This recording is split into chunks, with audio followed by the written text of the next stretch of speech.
Hi Aries, this is Jav. Welcome back sa ating channel. By the way, Aries, this is your 3 months kabay tarot reading ngayong July, August, and September 2026. Gamitin ang reading na ito bilang gabayin lamang. Tandaan, Aries, kunin nyo lamang ang mga mensaheng tumatama sa inyong sitwasyon at iwanan ang hindi. Gabay lang ito at ikaw pa rin ang may hawak ng tadhana mo. Kung handa ka na, Aries, tingnan natin kung ano ang gustong sabihin sa iyo ng universe ngayon.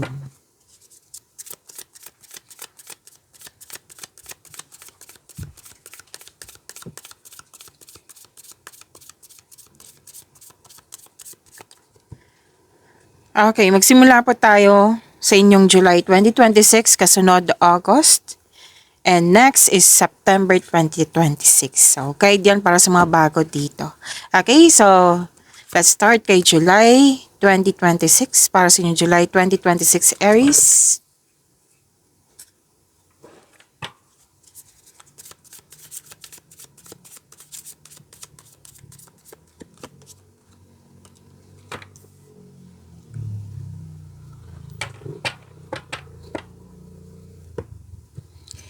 Aries, sa mga nagdaan, pass po ito ha, na nagkaroon ng loss of connection or loss of things or loss of opportunity. Babawi po kayo ngayong July 2026. Kumbaga, kikilos na kayo. Kumbaga, na-motivate kayo. Like, tama na tong stagnation na ito, tama na tong yung emotion. Okay? Kumbaga, kikilos na kayo ngayong July 2026 Aries. Opo. Kung may nawala, may dumating. Lalo na't opportunities. Yes, may dumating na opportunities. At natuwa ako sa nakita ko dito Aries kasi binigyan mo talaga siya ng konkretong plano bago bigyan ng aksyon. And this is also a go signal na kailangan bigyan ng aksyon. Okay? Increased confidence ang nakikita ko dito. Okay? Now, which is ni-require naman ng card mo na kailangan mo magkaroon ng confidence in taking action. You're very inspired kasi nga maraming nag-support sa iyo. Okay? Binigyan mo to ng maagang aksyon para magkaroon ng maagarang resulta. Kasi noon, past to it might be nangyari to sa June, this year or last year, na na-disappoint ka sa mga nawala. Ngayon, babawi ka na. May nakita nga ako ditong travel at okay. So gagawa ka naman sinabi kasi ng card dito na maging maingat sa paggawa ng desisyon. Kumbaga, galingan mo sa paggawa ng desisyon. Kasi masyadong mabilis yung binigay, yung action mo. Okay? Sinabi ng card dito na kailangan mong siguraduhin na konkretong plano, which is gagawin mo naman. Okay? Sinabi ko kanina, di ba, na gagawin mo. Which is paalala ng card mo dito na, Aries, na ngayon maging maingat ka na ha, bigyan mo to ng attention tong opportunity sa dumating sa'yo, huwag mo sayangin, kundi para sigurado, bigyan mo ng konkretong plano, huwag magmadali. Okay? At sinabi din ng card dito, mabilis umunlad, lalo na yung mga ginagawa mo, negosyo, trabaho. Kasi ngayon, nakikinig ka na sa iyong intuition, dati hindi. Ngayon, nakikinig ka na. Humahantong ito sa pagtaas ng iyong kita, magdadala ito ng patagumpay kasi marunong ka na makinig sa iyong sariling boses, sa iyong intuition. And yes, very excited ka sa dumating na opportunities, which is good kasi binigyan mo nga ng attention. Magpapasigla to sa iyo. So, di ba, babawi kayo. And niremind din ng card mo dito na huwag mong sayangin itong mga pagkakataon na dumating. Kasi ayaw ng card na mangyari na naman ulit. Yung baka may ugali kayong mamaya na kasi busy ako, mamaya na kasi hindi pa ako ready. Okay? Sana nakuha mo tinutumbok ko. Kasi sabi ng card na sana matuto tayo sa mga nangyari sa nakaraan na huwag baliwalain yung dumating na opportunity kasi paminsan-minsan to eh. So itong pagkakataon na dumating sa iyo, exciting opportunities which is bibigyan mo naman ng angkarang aksyon kasi natuto ka na sa mga nangyari sa nakaraan. At maging maingat din kayo sa response. Okay, baka maulit na naman tong loss of connection. Maging maingat din sa pag-invest ng money. Okay? Maging maingat kung may mga offer dyan, kilalanin mo mabuti. Kung hindi mo kilala masyado, kilalanin mo siya. Alamin mo na mabuti kung ano yung offer niya. Okay? Kasi dati, nakikita ko dito, grab ka ng grab, na hindi pinag-isipan kung karapat dapat ba. Ngayon, kailangan mo siyang, ang kumagang assignment mo ngayon, kilalanin na mabuti, alamin na mabuti. Miss Job, kaibigan ko naman siya eh. Let's say, nag-offer yung kaibigan mo ng negosyo na mag-partnership kayo. Siyempre, mag-invest ka ng money niyan.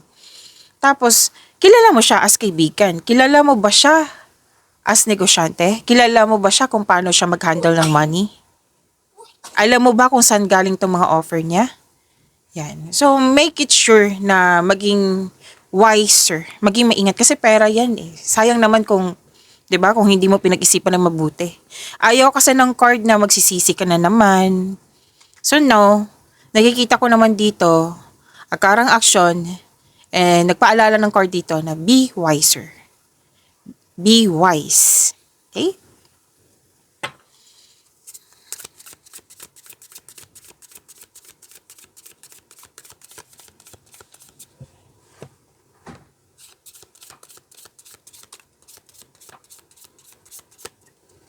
Career and money po, July 2026 para kay Aries.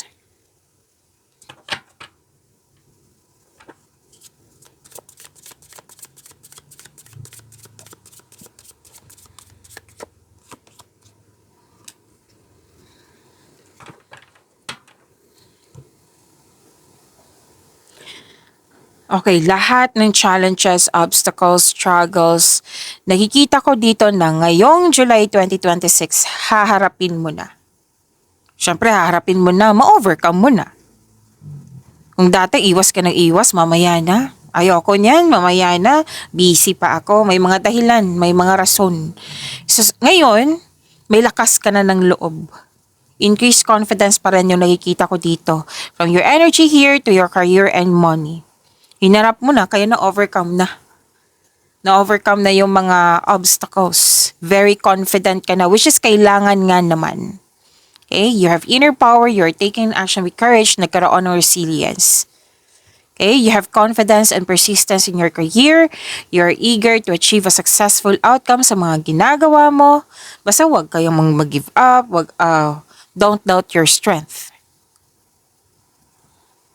Pag hinarap mo to, pagkatapos nito kasi ma-overcome mo, sasabihin mo talaga sa sarili mo, hindi ako makapaniwala na gawa ko. Malalampasan ko pala, ang hirap nun. Hinarap ko at hindi ko na inakala na, yun nga, na-overcome mo. Yan. May realization eh. So which is good, ang ganda ng energy nyo.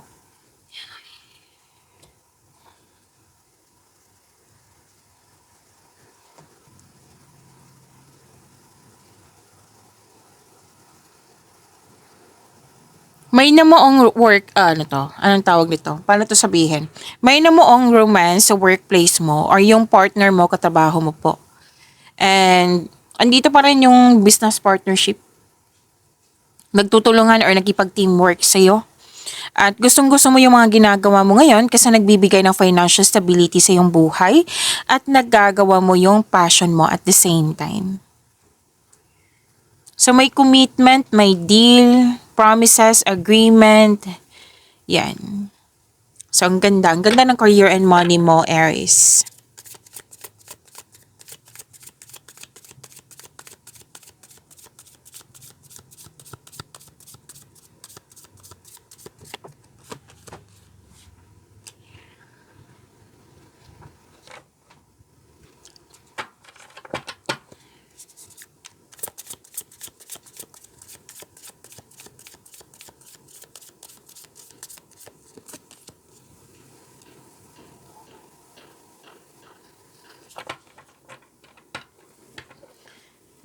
Aries, love and romance.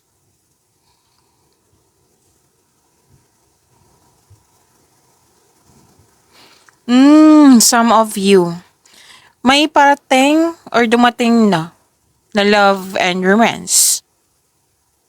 Kaya lang aminado kayo dito na yung gusto mo nang pumasok sa relasyon pero mas nang tumitimbang kasi yung hesitation. Kasi nga aminado kayong na-stuck ka pa sa nangyari sa nakaraan. Kung baga ayaw mo maulit, ayaw mo masaktan ulit, yan. So you're not ready. Okay? So para fair, kumbaga para maging handa ka, kailangan kasi ng forgiveness dito, lalo na sa sarili mo. Okay? Seek forgiveness. Lalo na sa sarili mo, sa sitwasyon, sa mga nangyari, sa yung taong sinaktan ka. Kahit hindi naman siya humingi ng tawad, you can forgive this person through your mind and heart. Gagawin mo to, hindi lang para sa kanya, kundi para sa iyong sarili. Para sa iyong inner peace. Okay? Kahit naman sa mga relasyon sa buhay mag-asawa dito na pwedeng may nang nagawa or may nasabi na hindi mo gusto, na hanggang ngayon bit-bit mo pa rin. So, kailangan yung pag-usapan yan. Para hindi niya maulit. Para maging careful na siya. Para alam niya na sa gagawin niya, sa mga sinasabi niya, masasaktan ka. So, pag-usapan niyo yan. Okay?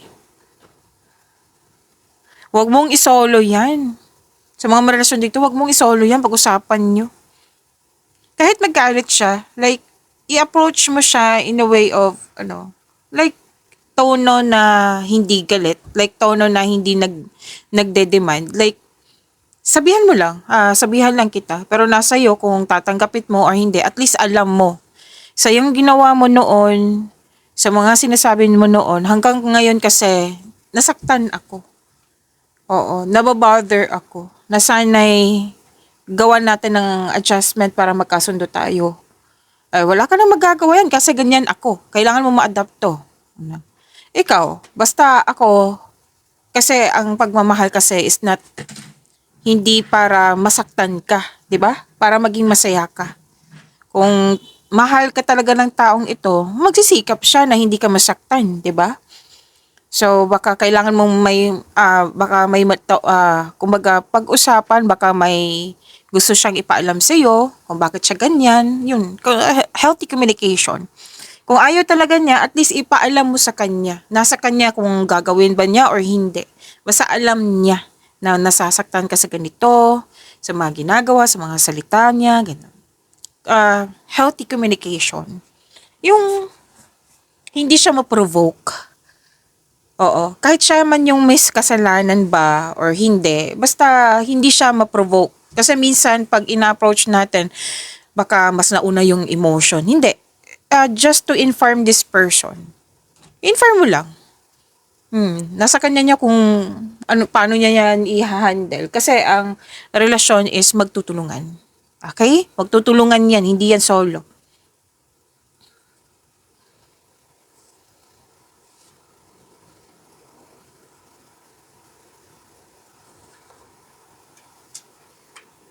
Okay. Kasi dalawang card ka dito may conflict. Pero kung ano man tong conflict na to, single ka man, marelasyon sa buhay mag-asawa, nakikita ko naman dito ma-overcome kasi nga, hinarap mo. Okay? So, sa mga single dito na hindi pa ready, may advice pa rin ang card nyo dito na huwag matakot sa difficulties in love. Put a clear intention. Deserve nyo din mahalin. Let's proceed. That is your July 2026 Aries. Let's proceed sa inyong August 2026.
Energy August 2026 para kay Aries.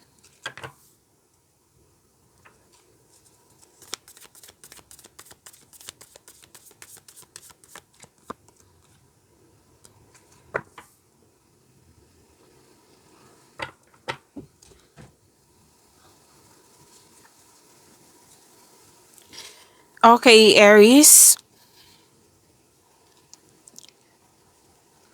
Um, Anong tawag nito?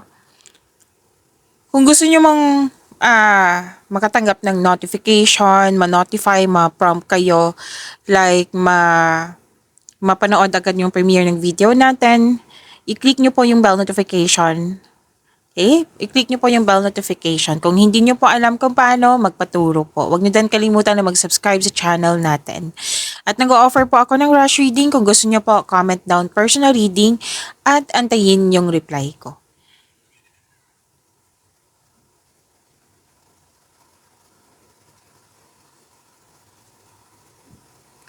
Okay, malakas ang inyong intuition, Aries.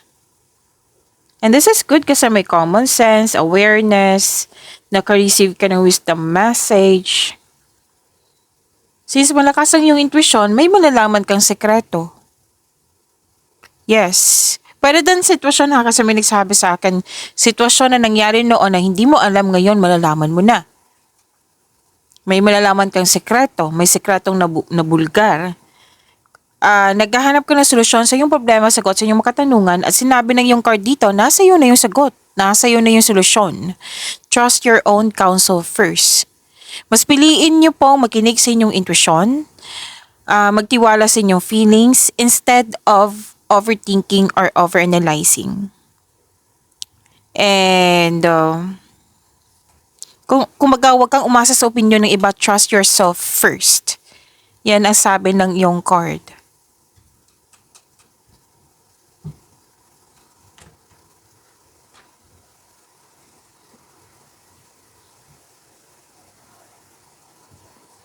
Wow, naka-receive ka ng blessings at naging generous kayo. You're sharing your resources, nagkaroon ng pagkakaisa. Ang sabi ng iyong card dito, hindi ka madamot, masaya ka makatulong sa kapwa mo. Kaya lang minsan, some of you nakikita ko dito parang hindi mo feel like ayaw mong magtanggap ng tulong or regalo kasi feeling mo obligado mo rin magbigay. Sabi ng iyong card, na give back kung kaya mo o may sobra ka. Kung magiging komportable ka sa pagtanggap ng tulong or regalo, mas maraming kasaganan ang dadaloy sa iyong buhay. Okay? Maaaring makaka-receive ka ng regalo or tulong mula sa taong malapit sa iyo. Pero din ikaw yung nagbigay kasi this is a message of giving and receiving. Okay? Pwedeng ikaw din yung bigay, pwedeng ikaw yung nakatanggap. Maaari din na makareceive ka ng malaking pera or pwede din return investment po ito. So, nakikita ko dito, may nag-donate, may nagbigay sa charity, may nagbigay ng pre-loves clothes or gamit sa bahay, which is good. Babalik yan sa'yo.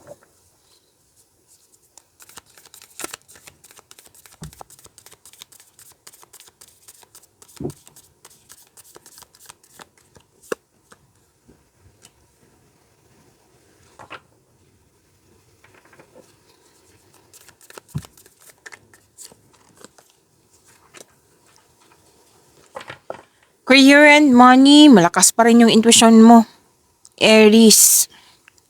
Same pa rin from your energy here na may malalaman kayo ang sekretong nabulgar. Kung malapit to sa'yo, mag-uusap kayo. Kung hindi to malapit sa'yo, nalaman mo lang. Pwede nag-o-observe ka pa lang. Or nag-put limitation ka na kasi may nalaman ka ng katotohanan eh. Tapos, maging maingat din sa pagpirma ng kontrata. Kasi may nakita ko ditong may matuklasan kang hidden charges or makadiscover ka ng deal na naging too good to be true. Kaya maging wiser, maging maingat po. Okay? Maging maingat din sa pag-share ng mga ideas, plano, desisyon. Kasi may tao dito na malapit sa'yo na may, yun nga, deception, mapanlinlang. So maging maingat lang po.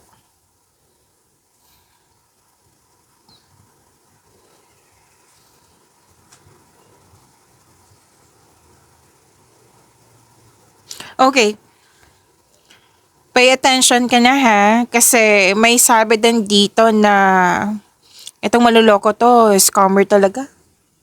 Dalawang card na mismo nagsabi dito. Pero malalaman mo to.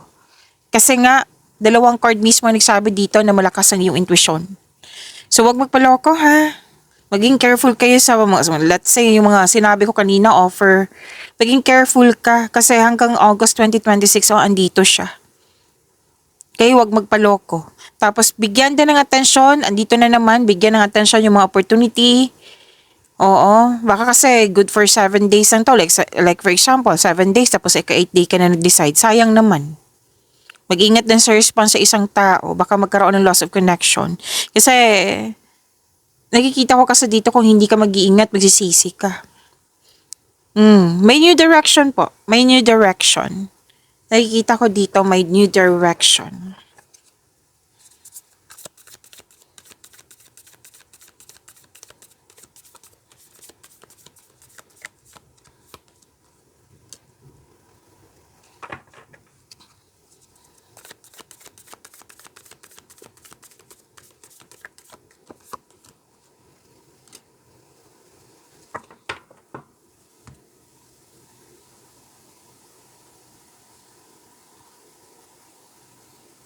So, love and romance.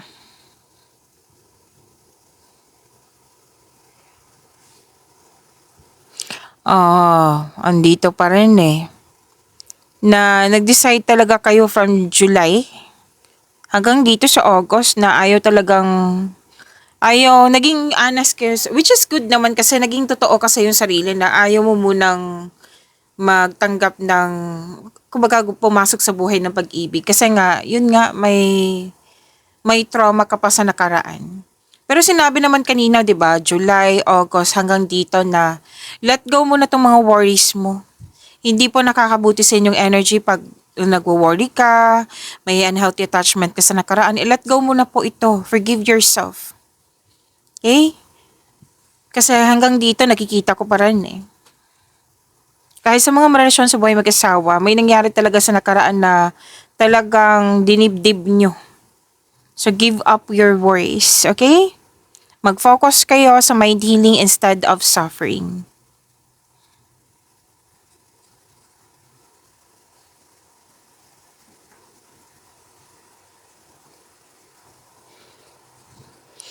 Okay, this is an advice na para sa mga single dito, have a confidence at labas din kayo sa comfort zone nyo upang sa gayo you have a chance to meet new people. Para sa mga relasyon sa buhay mag-asawa, ganun pa rin yung sinabi ng card dito, communication is the key. Okay? Kasi mukhang hindi alam ng person mo na kung ano talaga yung main concern mo. Okay? So, communication is the key. Mag-usap po ng mahinahon. So that is your August 2026. Let's proceed sa inyong September 2026 Aries.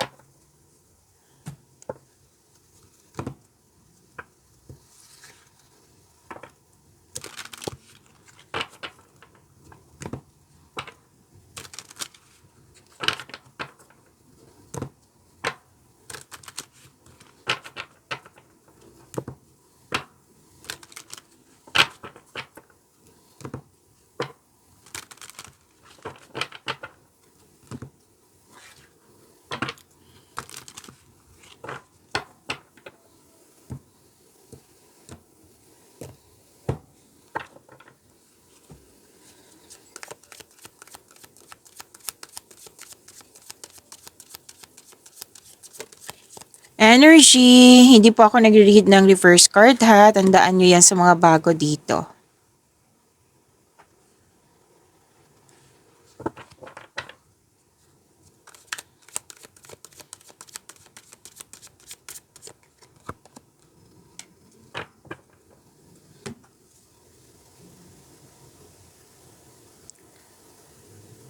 Aries, huwag niyo kalimutan na mag-subscribe sa channel natin at i-click niyo po yung bell notification kung gusto niyong updated kayo sa reading natin.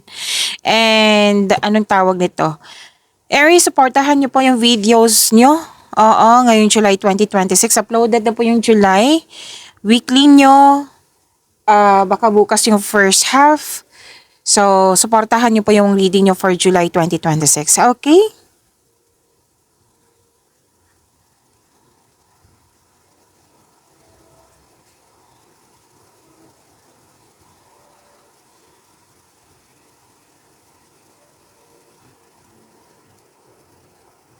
Okay, your energy, September 2026. Waiting? May energy dito na naghihintay. May parating na pagsasakripisyo or pagsusuko, bagamat ihanda ang sarili kung karapat-dapat ba ito. O, ibig sabihin niyan, pag-isipan ng mabuti kung karapat-dapat ba. Malalim ang iniisip mo dito eh. May hinihintay ka, so this card asks you na mag-invest ka. Kumbaga, try to invest yourself. Try to invest your time wisely while you wait. So, anong tawag dito? Make yourself busy. Oh, may nakita ko ditong sinabi mo na worth it pa magstay kasi ilang years na. So you want growth. Kung relasyon to, pag-usapan nyo na gusto mo mag-grow, magkaroon ng growth, gusto mong magkaroon ng level up. Sa career and money to, pag-isipan na mabuti kung karapat-dapat ba. Okay, kung personal life ba, basta pag-isipan ng mabuti. Kung nag-aantay ka, like job opportunity or kontrata, kailangan kasi maghintay kasi sinabi ng yung card dito, may proseso, on process, na alam mo naman na proseso siya. So baka naiinip lang ka lang dito. So kailangan mong habaan ng pasensya mo. Andito pa rin, Aries, pag-isipan to ha, kasi from July hanggang September, pag-isipan ng mabuti lalo na sa pera. Kasi may gagawin ka mag-invest or maggasta sa isang bagay. Pwedeng malaking pera ang i-invest nito. So, kailangan pag-isipan ng mabuti. Kinukulot ka ng card mo eh. Aries, from July pa to. Okay? Kailangan mo magkaroon ng time for reflection. Huwag sugod ng sugod.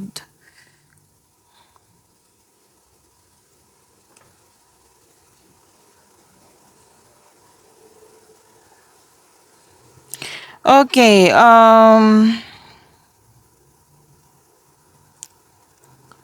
lalabas ka sa comfort zone mo. At sabi ng yung card dito, if you're serious about your goal, then you have to step out from your comfort zone. May nakita ko sa career and money, sa love life, iyan. Para fair, pag-isipan talaga na mabuti kung karapat-dapat para walang sisi. Pero nakita ko naman yung confidence mo dito eh. Na kumbaga haharapin mo yung new journey, yung pagbabago na mangyayari. Kasi bibigyan mo na to ng action, itong pinag-isipan mo ng malalim, di ba? Bibigyan mo na ng desisyon at aksyon.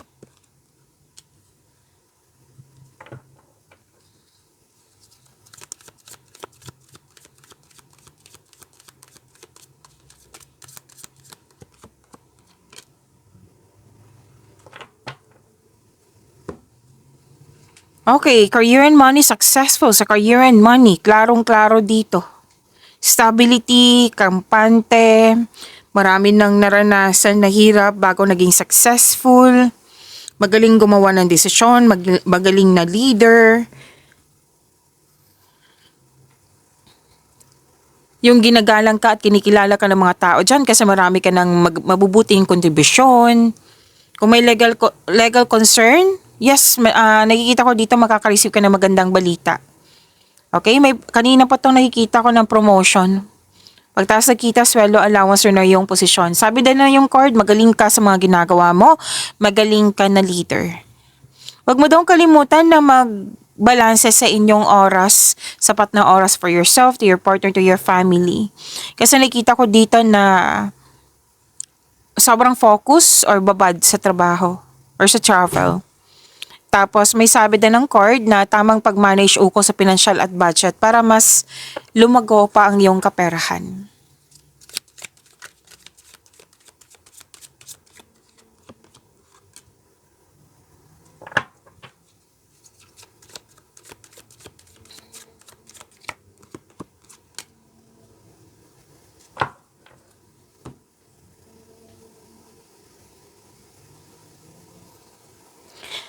Love and romance. Ngayon, September 2026, Aries. Okay. Andito pa rin. Decided na talaga yung mga single dyan. Na gusto mo ng me time, alone time. Which is tama nga naman na kailangan ready ka sa iyong sarili. Kumbaga, totally healed ka na bago pumasok sa buhay pag-ibig. Tapos, sa mga relasyon sa buhay mag-asawa, mukhang isa sa inyo nagkaroon ng mataas ng ego or pride. Pagod, pero hindi ka naman susuko. Ganun pa rin eh. Communication is the key. Communication is the key pa rin yung sinasabi ng yung card dito.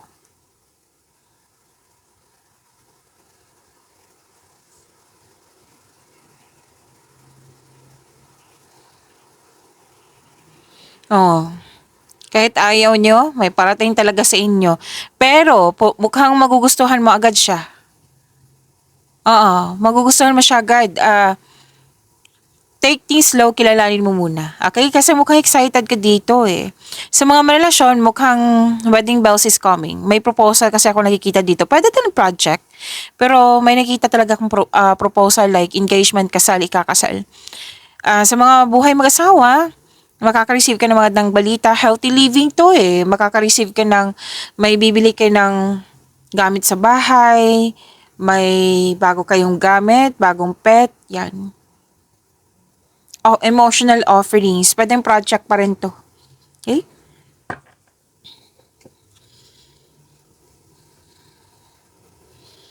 Hmm. May selos ako nakikita dito. Oo. May selos ako nakikita dito. Communication is the key pa rin. Kahit different card siya. Yes. Baka humihingi na to ng time kasi nakikita ko dito sobrang hard worker nyo. Like very focused sa trabaho. Pero para naman to sa growth nyo eh. Para to sa growth nyo. Naging hard worker kayo kasi gusto nyo makaipon ng malaking pera. At alam mo ba, talagang ang galing nyong humawak ng pera. Nag-iipon ka talaga kasi may specific goal kayo. Nag-iipon kayo kasi may specific goal. Like, mag-iipon ko pambili ng materyales ng bahay. Nag-iipon ako pambili ng bahay, lupa, yan. May mga ganyan ako nakikita. For, sense of stability. Pero, wag nyo talagang kalimutan na magkaroon ng enough time for yourself, to your partner, to your family. Wag mong hintayin na magkakaroon ng, yung hindi pagkakaunawaan ng dahil sa lack of time. Okay, so that's it. Pagyamanin nyo po yung blessings sa binigay sa inyo. Aries, see you tomorrow. Maraming salamat po.